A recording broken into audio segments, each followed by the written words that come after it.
Oi, pessoal, professora Tati aqui, tudo bem? Então, vamos estudar hoje o conceito de cinética das reações químicas. Lembrando que o termo cinética, nós sempre temos o estudo da velocidade do movimento, né? Então, para as reações químicas, o estudo da cinética aponta o estudo da velocidade das reações, como essas reações químicas vão acontecer em relação a serem rápidas, serem lentas. Então, vamos lá, vamos começar esse estudo. Ele em química e em física também, ele é utilizado para determinar coisas que têm movimento, coisas que têm velocidade. Então, o estudo da cinética química é o estudo da velocidade das reações químicas. Então, as reações químicas, elas podem acontecer no intervalo curto de tempo ou podem levar anos para acontecer. Então, vamos dar um exemplo. Por exemplo, uma reação que acontece rapidamente, combustão de uma folha de papel. Em poucos segundos, a folha de papel vai ser queimada pelo fogo. Reação química rápida. Reação de decomposição do PET, da garrafa de PET no meio ambiente. Nossa, essa reação química, ela é super demorada, né? A gente tem estudos que levam milhares, milhões de anos para a garrafa PET ser decomposta. Então, a cinética vai estudar justamente as reações químicas que acontecem em relação à sua velocidade e os fatores que vão poder interferir para deixar as reações mais rápidas ou mais lentas. Então, se eu olhar para uma reação química, por exemplo, aqui, eu tenho a reação química entre zinco sólido e ácido clorídrico aquoso. Então, são os meus reagentes, formando os meus produtos, cloreto de zinco e gás hidrogênio. Então, aqui eu posso calcular a velocidade da minha reação. Vamos fazer um comparativo lá com o meu carro. A velocidade do carro, ela é determinada por quilômetros por hora. Ah, meu carro está a uma velocidade de 100 quilômetros por hora. Então, aí eu tenho o cálculo da velocidade média do carro. É lógico que o carro nunca vai estar com velocidade 100% constante. Se eu vou daqui a São Paulo, eu não vou a velocidade constante, né? Então, eu sempre calculo a velocidade média, a média da minha velocidade. Então, a mesma coisa na reação química. Então, olha só, a formulazinha para a reação química, ela vai medir a massa. Então, quanto em grama de um determinado reagente vai sendo consumido e quanto do produto vai sendo formado. Então, vamos pegar aqui esse exemplo. Aqui eu tenho o exemplo do reagente ácido clorídrico. Então, no começo da reação, óbvio que eu tenho 100% da concentração que eu coloquei em reação. E ao longo da reação, eu vou perdendo a quantidade desse ácido clorídrico porque o reagente vai sendo consumido. Consequentemente, eu vou formando o meu produto. Vamos pegar o exemplo H2. Então, no começo da reação não tinha nada de H2 de produto, mas ao longo da reação ele vai se formando. Então, para calcular a velocidade, eu posso pegar o delta. Lembra que delta é variação da massa final menos a massa inicial. Então, aqui é a variação final menos inicial, dividida pela variação de tempo, que é o intervalo de tempo que eu vou estudar. Então, vamos fazer um exemplo. Massa inicial do H2, 0. Massa final, 10. Então, eu tenho uma variação de 10 para a massa. Imagine que eu pego o intervalo de 5 segundos. Então, minha variação do tempo 0 a 5 é 5. Então, eu tenho 10 dividido por 5, eu vou ter uma velocidade média de 10 gramas por segundo para a formação do produto. Então, eu posso calcular a velocidade de consumo do reagente ou a velocidade de formação do produto. E assim eu consigo calcular a velocidade média da minha reação. Lembrando que essa velocidade, ela visa o estudo da massa, da quantidade, né? Em grama, também pode ser calculada em quilo. E aí eu sempre devo observar as unidades, né? massa grama por segundo, quilos por hora, depende de como eu quiser calcular a minha reação. Então, o estudo da velocidade é importante porque assim eu tenho como falar, olha, essa reação é mais rápida ou mais lenta, porque daí eu vou ter uma velocidade média calculada para aquela reação. Então, para que eu consiga fazer o estudo da velocidade da minha reação, a primeira coisa que eu tenho que entender é o que é necessário para que uma reação química aconteça. Então, aqui a gente pode destacar quais são as 4 principais condições para que uma determinada reação química qualquer aconteça. Primeiro, eu tenho que ter afinidade química. Eu tenho que ter quimicamente uma capacidade de uma substância reagir com a outra. Exemplo, o ácido reage com a base formando sal e água. Então, o ácido e a base, eles têm afinidade química, eles vão fazer reação. Um exemplo de substâncias que não têm afinidade química, madeira e plástico. Pega aí um pedaço de madeira na sua casa, coloca em contato com o plástico. Vai acontecer alguma reação química? Não. Por quê? Porque não existe afinidade química entre essas substâncias. A próxima coisa que precisa acontecer é contato, é choque entre as partículas. Então, não adianta nada eu ter um frasco de ácido e um frasco de base e deixar essas moléculas separadas. Nunca vai acontecer reação. Eu preciso colocar esses compostos em contato para que a reação química aconteça. Outra coisa, esse contato não basta simplesmente as moléculas estarem lá misturadas.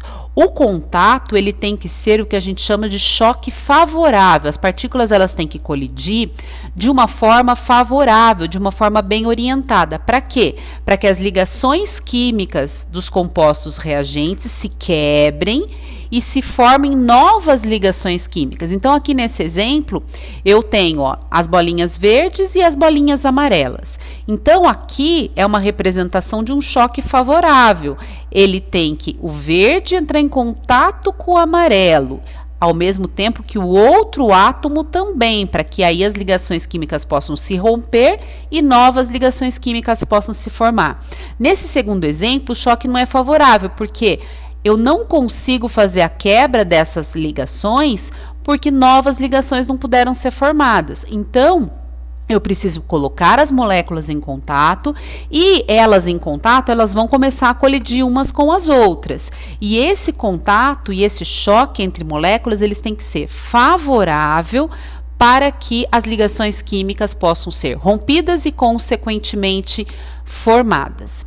E também podemos destacar que só vai acontecer reação química se existir uma energia suficiente para eu quebrar as ligações químicas que eu tinha naquelas primeiras moléculas dos reagentes e ter energia suficiente para formar novas moléculas. Então, nesse exemplo aqui, eu tenho lá reações químicas entre átomos quaisquer, então eu vou ter que quebrar essas reações químicas e formar novas ligações. Então, essas ligações químicas, elas vão ter que ser quebradas nos reagentes e as ligações químicas vão ter que ser formadas nos produtos. Então, para isso, eu preciso de energia, eu preciso ter energia doada para que essas ligações, esses átomos possam se rearranjar no meio da reação química. Então, pessoal, uma coisa muito importante para que a reação química ocorra é eu ter a formação do que nós podemos chamar de complexo ativado, que é um complexo energético, que é o momento em que dois reagentes se ligam, se aproximam com a aproximação favorável. Aí, o que vai acontecer? As ligações químicas dos reagentes vão ser rompidas para se formar os produtos. Nesse momento, ocorre o que a gente chama de formação do complexo ativado. Então, olha esse exemplo de reação que eu tenho aqui. Eu tenho a reação entre o gás hidrogênio, H2, e o iodo. Então, eles são os meus reagentes. Então, o que vai acontecer? Eu tenho afinidade química entre eles, eles estão em contato e ocorreu um choque favorável dessas moléculas. Consequentemente, ocorreu neste momento a formação do complexo ativado. Esse complexo ativado, ele precisa, para existir e que, para que novas ligações químicas possam ser formadas, eu preciso dar uma quantidade de energia para esse material. Isso eu chamo de energia de ativação. Então, é a energia necessária para que se forme o complexo ativado. Esse complexo ativado, então, nessa formação do complexo ativado, então eu vou conseguir romper a ligação covalente que eu tinha entre os hidrogênios, romper a ligação covalente que eu tinha entre os iodos e formar uma nova ligação covalente entre o hidrogênio e o iodo. Então, tudo vai depender numa reação química da formação do complexo ativado. Então, eu sempre vou ter, na formação dos produtos, os reagentes, a formação do complexo ativado, e para isso eu requer uma quantidade de energia para que aí se formem os produtos. E nesse caso, a gente observa o caminho da reação. Quem são os reagentes e quem são os produtos. Então, nós conseguimos, através disso, observar que a reação química, para acontecer, demanda da formação do complexo ativado, e esse complexo ativado precisa de energia. Então, a reação química, ela sempre vai demandar a energia de ativação para que ocorra a formação dos produtos. Então, é uma condição imprescindível para que ocorra uma reação química. Existir a energia de ativação necessária para a formação do complexo ativado e para a obtenção dos produtos que eu vou querer para aquela reação química. Pessoal, então, a energia da reação química, ela é importante em virtude da reação química acontecer. Então, nós podemos colocar isso na forma de um gráfico. Então, nesse gráfico aqui, nós temos os reagentes, o complexo ativado e os produtos. Então, os reagentes, os produtos, qualquer molécula, qualquer substância química, ela contém uma determinada energia. E a essa energia nós damos o nome de entalpia, que é a energia que existe dentro de um determinado sistema, de uma determinada molécula. Essa entalpia, ela é representada pela letrinha H, e nós chamamos, nós damos a unidade de entalpia de quilocalorias, que é muito comum nas embalagens de alimentos. Até a gente fala, olha, o alimento tem tantas quilocalorias, ou seja, a entalpia é a energia que está acumulada naquele determinado alimento. Então, vamos pegar esse exemplo aqui. Aqui eu tenho a entalpia dos reagentes. Então, tem uma determinada energia nessas moléculas dos reagentes. Aí eu vou ter um ganho obrigatório de energia. E esse ganho de energia para a formação do complexo ativado, nós chamamos de EA, energia de ativação. Então, é uma energia obrigatória para todas as reações químicas. Após a formação do complexo ativado, então, eu vou ter uma diminuição dessa energia para a formação dos produtos.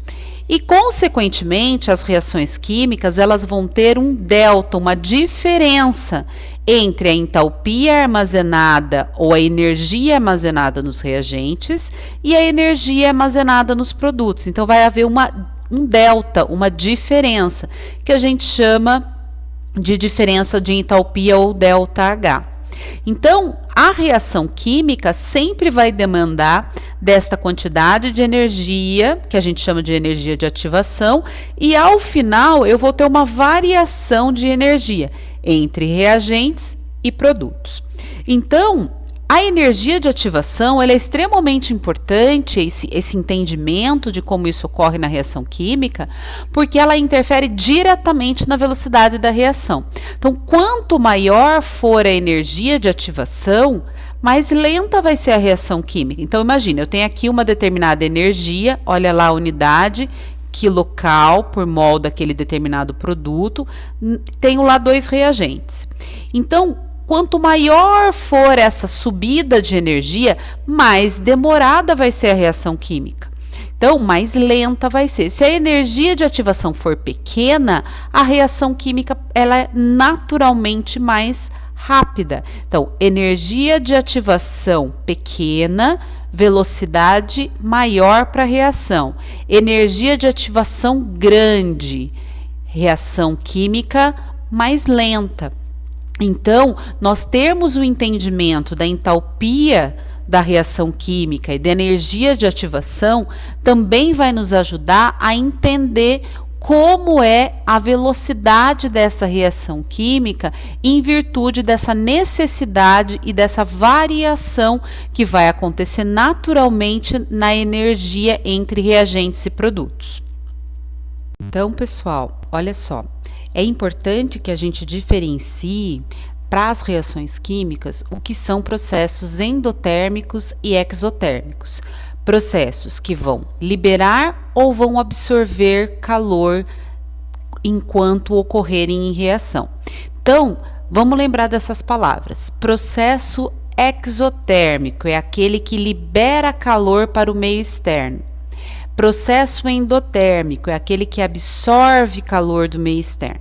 Então, vamos pensar num processo exotérmico, processo de queima de uma vela, por exemplo. Eu estou liberando calor para o meio externo. Processo endotérmico é aquele em que a reação química acontece absorvendo o calor desse meio externo. Então, isso também pode ser graficamente apresentado. Então, aqui eu tenho, nesse primeiro exemplo, uma reação química de um processo endotérmico. Então, o que vai acontecer? Eu tenho os reagentes que têm uma determinada entalpia, um determinado valor de H. Eles vão formar o complexo ativado e quando estiverem formando o produto, esse produto absorve parte dessa energia.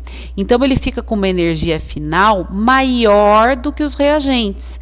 Então, ocorreu uma absorção de energia. Se absorveu energia, o processo é endotérmico. Esse delta aqui, ele vai ter valor positivo. Imagine que a entalpia inicial era 10 quilocalorias e no final ela ficou 20 quilocalorias. Então, final 20 menos 10, delta H final 10 quilocalorias. Então, sempre vai ter um valor positivo. No processo exotérmico acontece o inverso. Eu tenho os reagentes que vão obrigatoriamente absorver energia para a formação do complexo ativado e vão liberando para a obtenção dos produtos. E o produto ele tem uma energia final, uma entalpia final menor do que os reagentes. Então, nesse caso, ocorreu uma liberação dessa energia. O produto não precisava ficar com tanta energia armazenada. Ele liberou parte dessa energia na sua formação.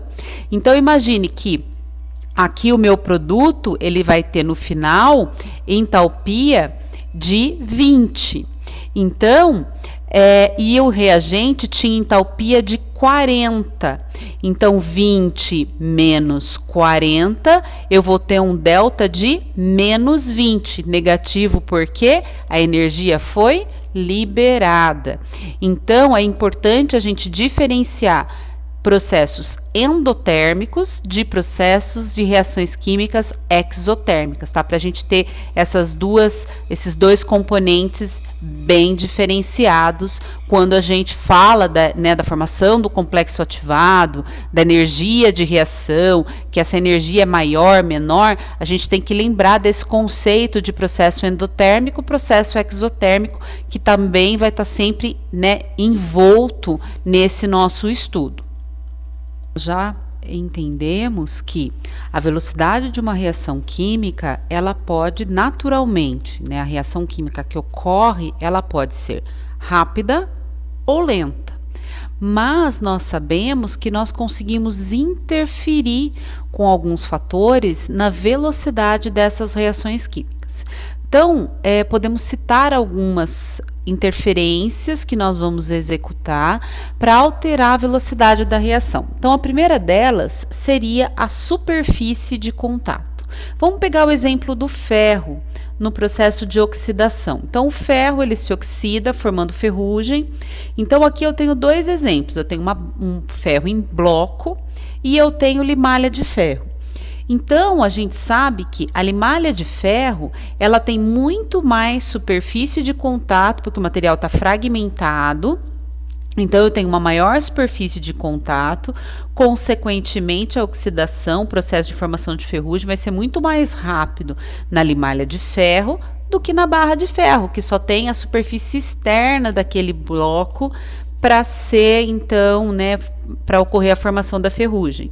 Para a área de medicamentos, a gente pode citar, por exemplo, a estabilidade de medicamentos. Então, imaginem que eu tenha o mesmo fármaco na forma de comprimido e na forma de pó. Qual deles a velocidade de degradação do fármaco vai ser maior? É claro que no pó. Por quê? No medicamento na forma de pó, eu vou ter uma maior superfície de contato para que o fármaco entre em contato, por exemplo, com o oxigênio, com a umidade do ar, e assim sofra o processo de degradação química mais rápido. Por quê? Porque eu aumentei a superfície de contato. Às vezes, o recipiente que eu usei para fazer o comprimido e o pó até são os mesmos, né? A base que está o fármaco é a mesma. Mas o que muda entre o comprimido e o pó? A superfície de contato. Então, a superfície de contato ela é muito importante porque nós podemos, com o aumento da superfície de contato, aumentar a velocidade de uma reação química. Por exemplo, uma reação química que leve à degradação de um fármaco. Então, a gente sempre deve observar isso. Outro fator bastante importante é a temperatura. Então, nós falamos lá no início da noite de hoje que deixar um produto na geladeira, eu vou ter então uma conservação dele, porque vai ficar uma reação química de degradação, né, daquelas moléculas mais lenta. Então, sempre a interferência da temperatura vai interferir na reação química. E, gente, não tem a ver com reação química endotérmica ou exotérmica. Não, porque aumentar a temperatura aumenta a vibração entre as moléculas. Então, essa vibração interfere na capacidade de obter energia de ativação. Então, quando eu aumento a temperatura, na verdade, eu cedo para reação química a energia de ativação tão necessária para que ela aconteça. Então, a temperatura, aumentar a temperatura, sempre vai aumentar a velocidade da reação química, porque eu vou melhorar aquele ganho de energia de ativação, independente se o resultado final vai ser um processo endotérmico ou exotérmico. Então, a gente observa muito bem isso na degradação de alimentos. E isso também podemos observar na degradação de fármacos. Então, a gente sempre fala conservar o fármaco a uma temperatura ambiente, em torno de 25. Porque se eu mantiver o meu produto lá no banheiro com uma temperatura alta, eu vou automaticamente aumentar a velocidade de degradação do meu produto, a degradação do meu fármaco. Ok? Então, fatores que também podem interferir na velocidade das nossas reações, por exemplo, são a natureza dos reagentes, como é a estrutura química desse composto. Então, temos exemplo aqui de dois compostos. O primeiro composto, bastante simples, poucas reações químicas para serem quebradas, né, para eu formar um determinado produto. Agora, o segundo composto é um composto mais complexo, com reações maior quantidade de ligações químicas para serem quebradas durante a reação. Então, também vai depender do tipo de reação química que eu precise quebrar, nos reagentes para formar os produtos. Então, depende muito, claro, a velocidade de reação do tipo de componente que eu vou ter envolvido na reação. Outro fator que também vai interferir na velocidade da minha reação química é a presença ou a ausência de catalisadores químicos que eu posso utilizar. Os catalisadores químicos, eles servem como, vamos dizer, facilitadores da formação do complexo ativado. Então, olha só o exemplo desse gráfico. Aqui eu tenho duas curvas para uma mesma reação química. A curva verde, ela apresenta a reação química normal, sem a presença do catalisador.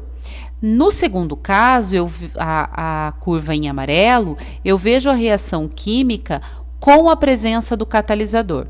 Então, olha só, o que mudou de uma para a outra? Mudou a energia de ativação, a energia necessária para formar o complexo ativado. Com a presença do catalisador, eu precisei de uma energia muito menor. Então, olha só, o valorzinho de A aqui entre o inicial e o pico aqui onde eu tive a energia de ativação, ele é muito menor. Então, a presença de um catalisador sempre vai favorecer a velocidade da reação, porque eu vou diminuir a necessidade de uma energia de ativação maior. Então, é muito mais rápido fazer a curva amarela do que fazer a curva verde. Imagine que fosse uma montanha-russa. Seria muito mais rápido o processo com a presença do catalisador. Então, o catalisador, ele não é um componente que ele vai formar um determinado produto, não. Ele facilita a formação do complexo ativado e, com isso, diminui a energia de ativação necessária. E outra, né, para finalizar os fatores que afetam a velocidade da reação, nós podemos citar a concentração dos reagentes. É meio óbvio, né, gente? Então, aqui eu tenho esses dois exemplos. No primeiro, uma concentração menor. Então, é óbvio que eu vou ter menor quantidade de colisões moleculares do que se eu aumentar a concentração dos reagentes. Então, nós podemos também calcular a velocidade da reação e ela é proporcional à presença de uma quantidade maior desses reagentes. Então, a concentração dos reagentes sempre vai interferir na velocidade da reação. Se eu colocar mais reagentes, eu vou ter uma maior velocidade, simplesmente por ter mais moléculas colidindo, né? É o que nos mostra essa lei de ação das massas. Então, é bastante, né, óbvio a gente pensar, claro, se eu tiver maior colisão, maior quantidade de moléculas, consequentemente, eu vou ter uma maior velocidade para minha reação.